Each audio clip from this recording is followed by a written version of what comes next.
Terry, napasyal ka. Nainip ako sa bahay. Gusto kong lumabas. Dito na lang muna tayo. Wala pa kasing driver ko eh. Inutusan kong kumuha ng script. Gusto mong ipagluto kita ng lunch? Alam mo, nag-eksperimento ako eh kung ano magiging lasa, kung ano magiging resulta kapag pinagsama-sama mo ang iba't ibang klaseng prutas.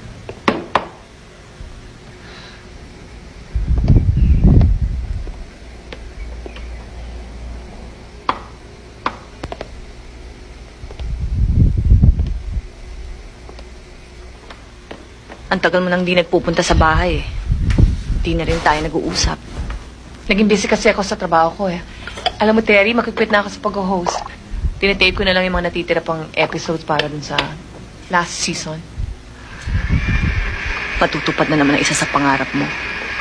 Mag-business na lang. Swerte mo talaga, Monique.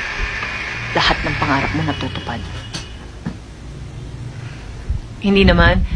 Hindi nga ako makakapag-business kung hindi tumulong si Dave. Alam ko. Lagi naman siyang pumapalit sa lahat ng trabaho na iwan ni Alex eh. Ganun naman talaga ang asawa ko. Kahit na nung nabubuhay pa si Alex. Lalo na nung namatay na si Alex. Pamasak butas. Lagi na lang siyang pamalit kay Alex. Terry, magkunwari tayong nasa show mo. Pero ako ang host. Ikaw ang guest. Ang title ng show, Ikapitong Utos. Huwag kang makikiapid. May isang tanong lang ako sa'yo. Prangkahin mo sana ako. May relasyon ba kayo ng asawa ko? Relasyon? Relasyon. Querida kabet number 2 mistress, relasyon. Terry! Huwag mo akong Terry! Yun tanong ko, sagutin mo. Are you fucking my husband?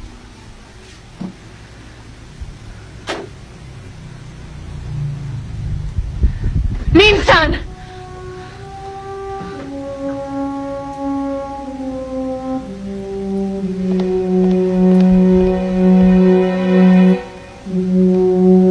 I'm sorry, Terry. Nagkataon lang Matagal mo nang mahal ang asawa ko, hindi ba?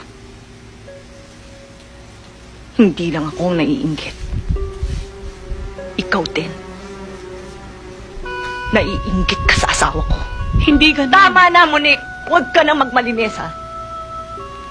Naputikan ka na eh. Nagmamalinis ka pa. Siguro kaya lagi mong pinagtutulakan ng asawa mo para lagi mo kaming unahan, ano? Lagi mo na lang akong inunahan, Monique. Lagi mo akong inaagawan. Terry, Anong ginagawa niyo? Saan kayo nagpupunta? Anong tawagan niyo? Babe? Sweetheart? Honey? Terry, iniiwasan ko na siya. Gusto mo paniwalaan kita? Well, kung gusto mo ng katotohanan, I'll give it to you. Sinusundan pa rin niya ako hanggang ngayon. Handa raw siyang hiwalayan ka.